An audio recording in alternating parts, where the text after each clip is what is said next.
Hello and welcome back to another game from M212. My name is Marcus and I'm joined today by Jade from the Gitz Adventures. We're playing Underworlds for the channel today. This is Zarbag's Gitz versus Zondra's Gravebreakers. We have a Breakneck Assault versus the Rimelocked Relics. I roll off and get to go first.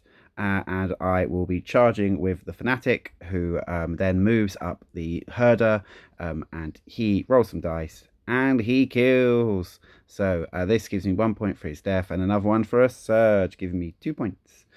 We then play some power cards. So the first is Slick Ice. So that is really useful. Jade pushes up 2 minions. I upgrade the Squig Herder, and Jade freezes my upgrade. And we go into the next turn. The witch charges the Fanatic and hits, and then finishes it off with a spell casting, giving a point to Jade.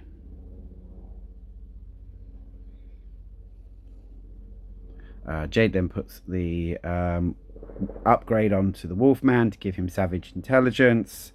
I push a gobbo next to another gobbo. That's happening now. There we go. And I think that's it. Okay, so I'm working out here how the gobbos can charge. So they all fire at the same person at the same time. So this happens by the gobbo in the middle charging, and then the other gobbo moving and getting a stagger. This gobbo, all of these gobbos are shooting at Spade. First shot, second shot. Here comes the third shot. Bang! And the Spade is dead. Give me another glory. Puts me on 3 glory, which inspires the rest of my crew, and gives me a surge, as I had a card which allowed me to fire 3 shots in the same round to get the glory. What happens next? Yeah, Spying Gobbo grew. And the momentum happens, and I get pushed back into the hex, which gives me stagger. This is pick exposes Spade from the ground and brings Spade back to life. The next archer charges, and all 3 archers then fire at Spade again. I have to hit with every single one for this to be successful, and this happens and Spade dies again, giving me another glory. I also then move from the momentum, and this is the 3rd time momentum has happened in the turn, which means that I then score for another card from the Breakneck Assault deck. So that surges me as well. Pick must be an autopilot because he does exactly the same thing again and expunges Spade from the ground. I decide to go after Pick at this point.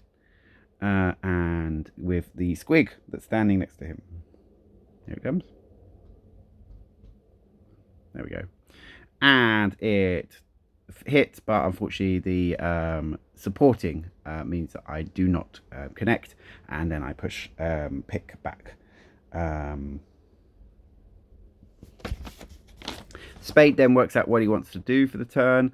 So they were going to charge to a different position to go after one of the other Squiggies, but instead, because then they would not be on an objective afterwards, instead just stays where they are and charge and attacks the archer, who is staggered, and kills it because at level 2 he has 2 damage. So this gives Jade another point. And another upgrade is put onto the Wolfman, and this will inspire the Witch. I have 1 more point to score, so I'm up to 7 points already. 7 plays 2 going into round 2, and that was for having 2 people next to the same person. Let's get roll tokens and start again. Woohoo! Okay, so Jay goes first this time, and Spade wanders on to a objective, bringing back MC Hammer. I can't remember when I killed him. I think it was the first activation. And then plays a card that makes all crits standard. I then use a spell which allows for... I then add upgrade to my boss, which I then forget about, but Jade reminds me about at the end. Jade then plays cold head, so there's no pushes, so I can't just push the Wolfman into the hex behind him to kill him automatically in the next activation. We then check if grits are still grievous, and we decide that they are, but then I check later and they are not. And then I cast the Bad Moon spell on the Wolfman, hoping to do 2 damage. I only do 1. I then upgrade the Squig to the level which enables them to be able to kill the witch if he hits.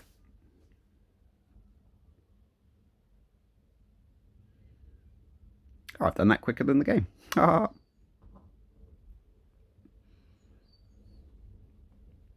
Okay, here we go. So Squig is going to go for a charge. Here it comes. Donkey, donkey, donkey. And so 2 dice, thinking for hammers. I definitely hit. There we go. But Jade defends on 2 dice. And so she's not killed. And then for the momentum, I get pushed into a stagger token, which means that I do not get my surge trigger afterwards as well. I try to explain that you could push me into her to then do a stagger, but she doesn't want to do that and doesn't take the date. Boo! Well, that's that one. Squig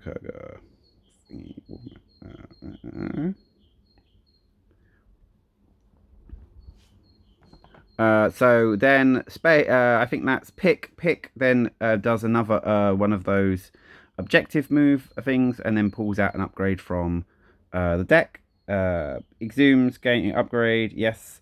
And so my Squig Herder charges the Wolfman, gets him, but only on a standard hit, which means he has only taken 3 damage rather than 4, because crits are back to being available to me.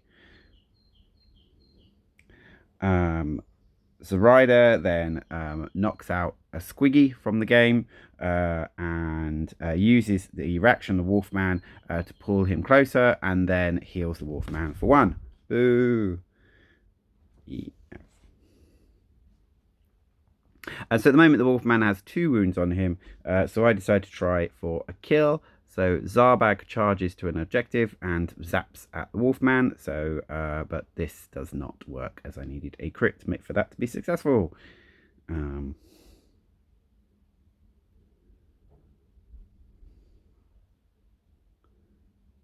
then Spade moves on to an objective, moving the objective to then score, to possibly score something, or yes. And we and then the archers fire at the locked pick, but that guy has 7 lives, it seems, as I only do 1 wound to him out of the 2 attacks, but it is on 2 dice looking for swords. Jade scores 2 points, so she's holding objectives. She's moved lots of objectives. And I get 1 more point for having being on an objective with my boss and then rolling a lightning bolt. But we only remember this at the start of the next turn. I explained some cards that I wasn't able to score in this game. I explained the one that if Jade had given me a stagger from pushing me into one of them, then I would have been successful with, and that fails. We go into the last turn. Jade goes first again after a reroll. And let's see what happens. So, Wolfman charges Zarbag, who is able to defend on a crit. There you go.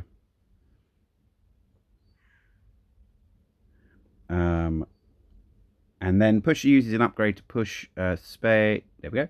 And then uses an upgrade to push Spade onto the objective at the back. Yep. And that's good.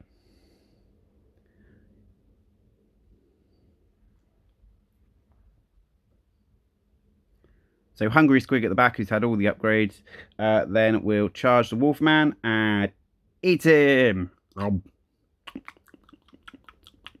2 dice for hammers, and I get it. And this gives me a kill for surging for killing someone with a Squig, which is great.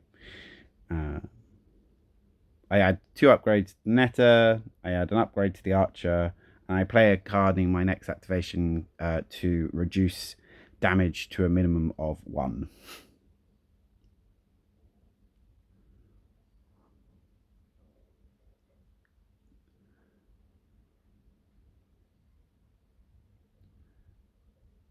I have to put little signs on each of them to say which ones they are, because it's really hard to tell the difference. They're just all little archers.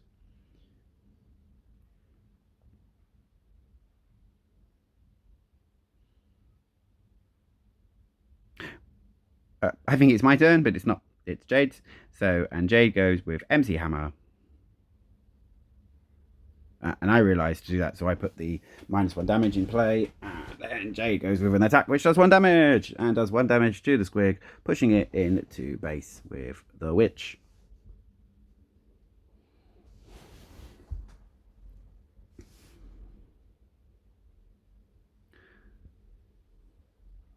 My archers then charge 1 onto the objective while still within 3 of the other one, and both shoot at pick, but we can't hit a barn door today. Pew pew pew pew pew pew. Nope, keep missing.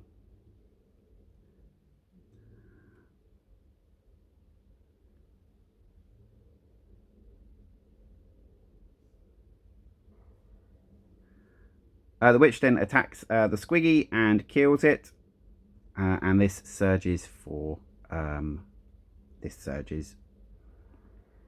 and also uses her spell and wounds Zarbag. Boo.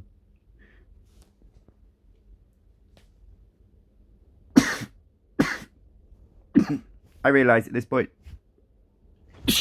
well, I have a card in my hand which I didn't read properly, which I thought meant I could claim it no matter what parts of the board's objectives I was holding. And since there was only one objective in Jade's territory, I was going for a ploy to go after the that objective, but that isn't actually true. So I shoot MC Hammer. Jade turns around and tries to attack the archer with her witch, but this fails totally.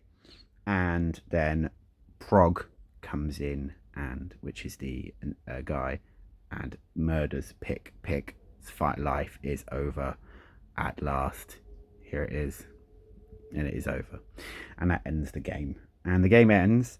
Yes, the game does end, and it's 14 to the Gobos, 9 to the Witch. Thank you for watching. Hope you enjoyed the game. Thank you.